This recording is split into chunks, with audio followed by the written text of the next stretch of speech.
Une singularité des ménages français, c'est qu'ils accumulent beaucoup de richesses via le patrimoine immobilier. Donc si on compare par rapport à d'autres pays, le patrimoine des ménages français il est constitué aux 2 tiers d'immobilier et de 1 tiers de richesse financière. Donc quand on parle d'épargne retraite, on voit que l'épargne retraite c'est une petite partie de la richesse financière, mais si on ramène tout ça au patrimoine total, c'est encore une plus petite partie.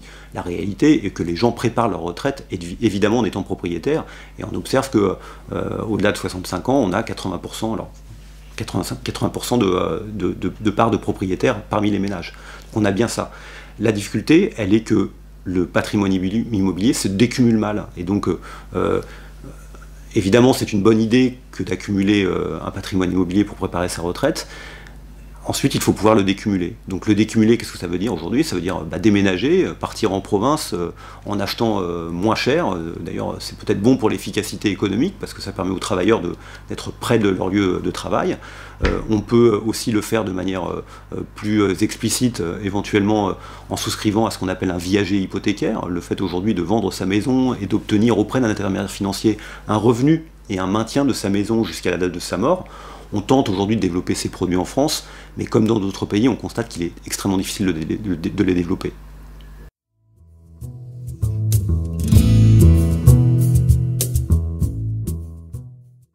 Aujourd'hui, un contrat article 83 est un contrat qui est passé entre une entreprise ou un groupe d'entrepreneurs et une compagnie d'assurance.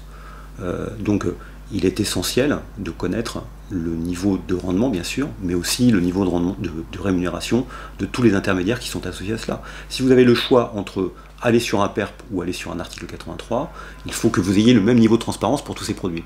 Aujourd'hui, on constate que cette transparence n'est pas suffisante. Je peux prendre aussi un autre exemple. Quand vous êtes fonctionnaire, vous pouvez verser de l'argent sur Préfonds, qui est un système hybride, un peu compliqué au niveau de son fonctionnement financier. Ou sur un PERP, vous pouvez avoir les deux à la fois. Donc là aussi, c'est important d'avoir toutes les informations. Or, sur le PERP, on a beaucoup d'informations. Sur Préfonds, les informations sont beaucoup moins accessibles.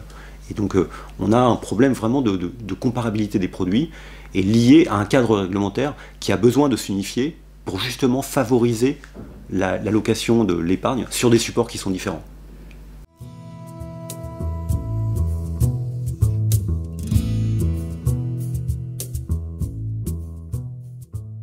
Quand je parle de transparence, je suis bien conscient que trop d'informations tue l'information, et que quelque part, on peut aussi donner beaucoup d'informations pour brouiller le choix du ménage. Donc la question, c'est aussi celle de la capacité à faire émerger des nouveaux acteurs ou des nouveaux intermédiaires qui aideraient en quelque sorte les ménages ou les salariés, peut-être les syndicats, à faire des bons choix en termes d'allocation de l'épargne retraite de leurs adhérents, de leurs salariés ou pour eux-mêmes.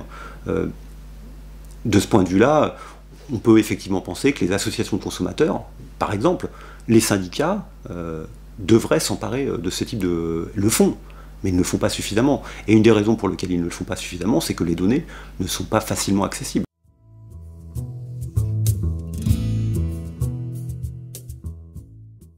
Alors pour cette épargne retraite supplémentaire dont nous avons parlé, 180 milliards d'euros d'encours aujourd'hui, l'essentiel de cette épargne retraite est géré par des organismes d'assurance, donc compagnies d'assurance, mutuelles, organismes de prévoyance. On voit que la France de ce point de vue-là a fait un choix différent d'autres pays. Dans d'autres pays, on a développé des fonds de pension. Donc les fonds de pension n'ont pas exactement le même fonctionnement réglementaire que les compagnies d'assurance. Et en France, on n'a pas développé de fonds de pension. On a quelques fonds de pension, notamment ce qu'on appelle les PERCO, sont associés, sont relativement similaires à des fonds de pension, sont gérés par des banques et par des compagnies de gestion, des sociétés de gestion, mais ça ne représente que 10% des encours d'épargne retraite supplémentaire.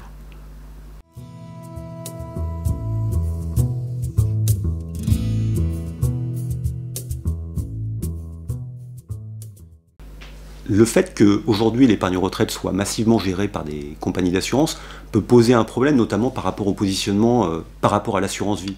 Les compagnies d'assurance, finalement, ont diffusé pendant très longtemps le contrat d'assurance vie comme étant le couteau suisse de l'épargnant, celui qui permettait à la fois d'acheter une voiture dans 3 ans, celui qui permettait de constituer une épargne pour acheter son logement, et puis bien sûr une épargne pour léguer à ses enfants, et en même temps une épargne pour préparer sa retraite. Donc on a eu ce développement très important, et il est clair que ce développement maintenant touche à sa fin, simplement parce que les taux de rendement ou les taux d'intérêt qui sont associés au contrat d'assurance vie ne sont plus suffisants pour garantir sa croissance, et que donc il faut véritablement développer une épargne longue. Donc la question du développement d'épargne longue, c'est aussi une question de savoir où on va la mettre, et peut-être que de ce point de vue-là, les compagnies d'assurance ont un rôle à jouer, mais d'autres intermédiaires peuvent aussi se développer et être en concurrence avec les compagnies d'assurance. Et c'est plutôt une bonne chose que de développer la concurrence.